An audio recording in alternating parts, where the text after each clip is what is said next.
Hoje eu quero fazer um vídeo resposta ao Alberto Delisola, que é meu colega, que faz alguns vídeos sobre hipnose. Aliás, ele tem um canal sobre hipnose, e nesse último vídeo dele ele falou sobre o coaching, e ele estava se reportando a um vídeo do Gregório Del Vivier, que é sobre esse tema, e inclusive muitos psicólogos se divertiram com esse vídeo, e o Alberto Delisola faz então alguns apontamentos em relação ao que ele acha que a psicologia pede em relação ao coaching e o que o coaching pode trazer de contribuição para a psicologia. Aos 4 minutos do vídeo do Alberto, ele diz que a prática de coaching é uma prática séria e que o Gregório não teria falado disso em seu vídeo, porém, Gregório falou, mais ou menos aos 5 minutos do vídeo do Gregório, ele fala de que existem sim profissionais sérios, porém existiriam muitos profissionais que não estariam contribuindo aí com a sua cota de seriedade para esse campo. Mas a primeira pergunta que eu tenho para o Alberto é qual? Se é uma prática séria, onde está a regulamentação? Onde estão os conselhos profissionais? Qualquer prática que é séria tem conselho de profissão. Onde está a fiscalização para que qualquer pessoa que possa se sentir prejudicada diante de um serviço desse, um serviço que de alguma forma está tocando profundamente, em tese, porque é isso que eles advogam para si, profundamente a vida das pessoas, se é um serviço, se é uma prática que toca profundamente a vida das pessoas, onde está a fiscalização? Porque se há de alguma forma uma ação que produz alterações de comportamento, que produz alterações na vida das pessoas, isso pode produzir para o mal também. É como medicação. A medicação que utilizada de modo inadequado, ela geralmente vai produzir efeitos muito maléficos, porque se ela é utilizada de modo inadequado e não produz efeito algum, então aquele medicamento na verdade é somente um placebo, é algo inócuo. Aos 5 minutos e 30, o Alberto fala que a qualidade ou algo que você pode observar como muito interessante aí no coaching é que eles conseguiram fazer um rompimento com a psicopatologia de uma vez por todas. Esse rompimento teria sido iniciado pela abordagem, pela psicologia humanista, que o coaching teria tomado isso para si e consegue fazer isso na prática. Ele chega ao ponto de dizer que ainda ir ao psicólogo, pelo senso comum, ainda existe um estereótipo, um estigma de que o sujeito que está indo ao psicólogo é doido e muita gente não estaria indo ao psicólogo, de que há um enfoque muito grande da psicologia ainda em doença e não em saúde. Eu não sei, eu acho que não é exatamente esse o ponto. Eu acho que existem algumas outras coisas. Não é o fato do coaching estar enfocando mais em saúde. Eu acho que muitos psicólogos enfocam, porque inclusive isso é de uma posição mais humanista. Então, e também esse discurso de que se está se enfocando mais em saúde, não está enfocando na doença, eu não vejo esse discurso como algo muito sólido, muito fundamentado, porque simplesmente para que as pessoas vão ao psicólogo? Para melhorar de vida, muitas vezes. Muitas pessoas vão ao psicólogo para isso. E hoje esse estigma de que está indo ao psicólogo porque ele está doido, porque tem algum problema, muita gente já não está pensando assim. Isso aí, qual é o dado de pesquisa que mostra isso? A gente não sabe o quanto que esse estigma é ainda prevalente ou não, o quanto que ele tem uma força significativa. Então a minha questão fica nesse campo. A gente não sabe o quanto que esse estigma ainda existe ou não. A minha impressão é de que ele não é tão forte assim, de que não existe. Muitas pessoas vão ao psicólogo sem esse estigma todo. Eu acho que na verdade hoje a psicologia está precisando, os psicólogos estão precisando de fato entender que existe também a orientação psicológica, que nem tudo é psicoterapia, que existe de alguma forma algumas práticas que podem se aproximar do treinamento, né, que a gente observa muito em psicologia das organizações. E o coaching o que? Coaching é treinamento, claro que o verbo vem de cocheiro, de conduzir alguém. E aí entra toda aquela questão do marketing, de que o coaching traz essa contribuição de que você pode se esmerar nisso, de que você pode fazer mais marketing, e fazendo mais marketing você teria uma incursão melhor aí no imaginário da população. Mas é complicado, porque em todas as profissões da área de saúde, essa questão do marketing ela é muito complicada, muito delicada, e os conselhos tem resoluções, tem normas muito rígidas em relação a isso. Então não é somente em relação à psicologia. Para quebrar essa barreira, se é que seria interessante de quebrar, a partir do momento que estamos falando de profissionais da saúde, para quebrar essa barreira é uma barreira que existe em todos os conselhos. Você pega até o conselho de odontologia, gente, não pode fazer propaganda quando você é dentista, não pode, nenhuma área profissional você pode falar quanto, escrever lá num folder o quanto você cobra pelo teu serviço e tudo, e veicular isso. Isso existe em todas as áreas, não existe somente na área de psicologia, e para quebrar isso adentra uma discussão ética.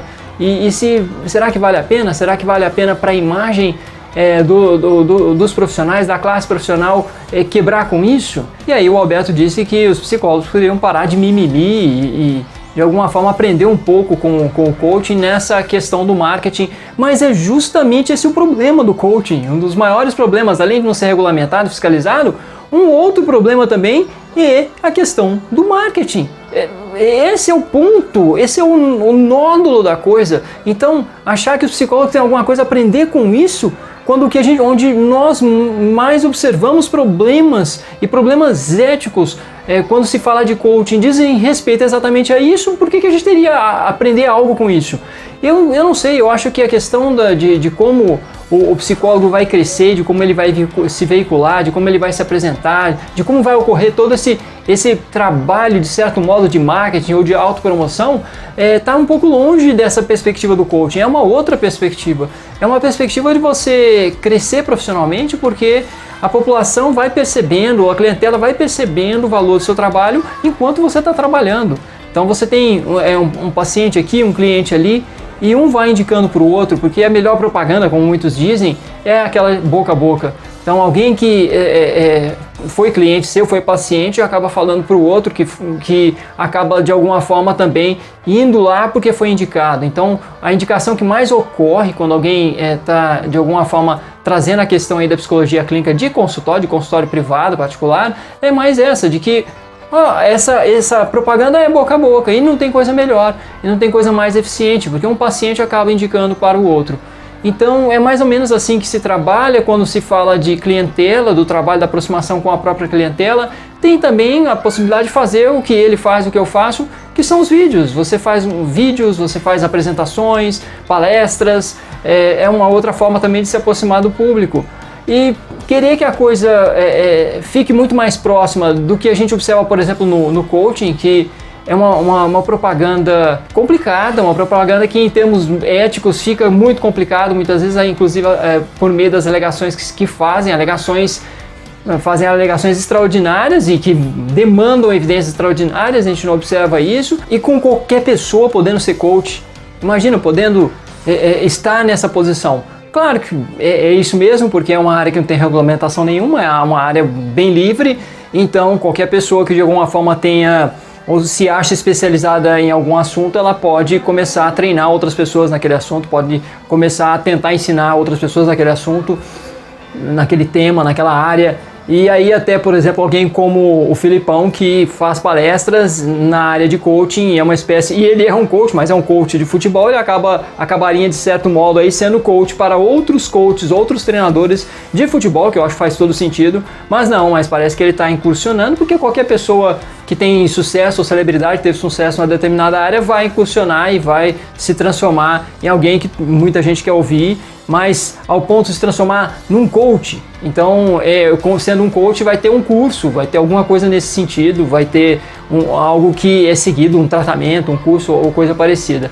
Eu não vejo problema enquanto não está regulamentado, mas regulamentar o quê? Regulamentar a possibilidade de uma pessoa ensinar para outra alguma coisa. Claro que tem muitas áreas aí que são devidamente regulamentadas, mas imagina, o sujeito, ele aprendeu bem futebol, foi um jogador de futebol, ele quer ensinar outros, e ele de alguma forma se aproxima dessa terminologia para poder dizer que ele é um coach, ele é da área de coaching na área de futebol. E tem o coach de vida também, né? Tem esse ponto. Aí o que é o coach de vida? Então essa é até uma pergunta que existe. É o que? É um psicoterapeuta? Porque muitos se comportam de forma parecida e oferecem a sua ajuda de forma muito parecida. Mas aí é a palavra. Então vamos falar da terminologia. coaching. Primeiro, uma terminologia em inglês. Eu acho que o coaching, ele sofre um certo raio gourmetizador aí. Então é o que? É uma orientação psicológica gourmet. No caso do coach de vida, muitas vezes é uma psicoterapia gourmet, gourmetizada, porque tem aí a palavra coaching por trás, é uma palavrinha que está fazendo um certo sucesso, e quando psicólogos começam a incursionar nessa área, a impressão que eu tenho é que funciona mais como caça-níqueis do que o aumento da efetividade da relação de ajuda com o outro, porque não existe isso. Esse aumento de efetividade não tem nada que comprove isso, não tem nada que demonstre que existe esse tipo de aumento de efetividade, e inclusive muitos psicólogos começam a utilizar essa terminologia de que agora eles são coaches, mas é somente uma terminologia que torna mais gourmetizado o campo, não é algo que tenha produzido alguma coisa absolutamente inédita, alguma técnica absolutamente inédita, nova ali, para poder aumentar a efetividade. Então, sempre que um psicólogo está se autoclassificando também como coach, a impressão que eu tenho é que tem aí alguma coisa relacionada a um caça-níqueis. Ele está utilizando dessa terminologia ou se aproximando mais ou menos disso, porque ele quer ter mais sucesso junto aos seus pacientes, ele quer ter mais clientes, ele quer ter mais proventos financeiros. Para mim isso é muito claro. É mais ou menos isso. Eu gostaria que esse vídeo servisse como um complemento ao vídeo do Alberto, como um debate, como eu sempre faço aqui. Estou aberto às objeções de vocês, às colocações que vocês possam fazer. Se você gostou desse vídeo, compartilhe nas redes sociais, dê um like, toque lá no sininho. Obrigado e até a próxima.